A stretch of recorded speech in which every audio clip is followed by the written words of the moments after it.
திடீர்னு என் பொண்டாட்டி பிளான் போட்டாங்க. திடீர்னு வா படத்துக்கு போகலாம் அந்த மாதிரின்னு. நான் வாட்டில் பேசாமல் கடையில் உட்காந்துருந்தேன். சரி வியாபாரமே இல்லைன்னு சொல்லிட்டு புலம்பிகிட்டே உட்காந்துருந்தேன்.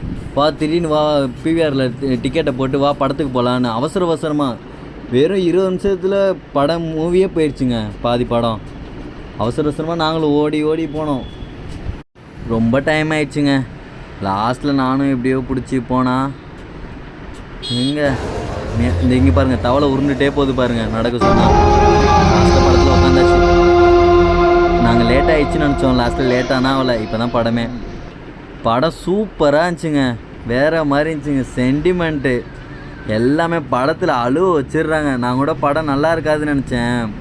படம் ஆனால் இந்த வருஷத்துலேயே 2025 ஃபுல் ஃபீலாக இருந்துச்சு படம். ட்ராகனுக்கு அடுத்து இந்த படம் பார்க்கலாம். வேறு மாதிரி இருந்துச்சுங்க சென்டிமெண்ட் எல்லாமே. நாங்களும் படத்தை பார்த்துட்டு அப்படியே செம்ம வெயில் வேறு வெளில. எல்லோரும் படத்துக்கு கண்டிப்பாக தேட்டரில் போய் பாருங்கள். குடும்பத்தோடு போய் பாருங்கள். கண்டிப்பாக படம் சூப்பராக இருக்குது. கண்டிப்பாக எல்லோரும் போய் பாருங்கள். தேங்க்யூ.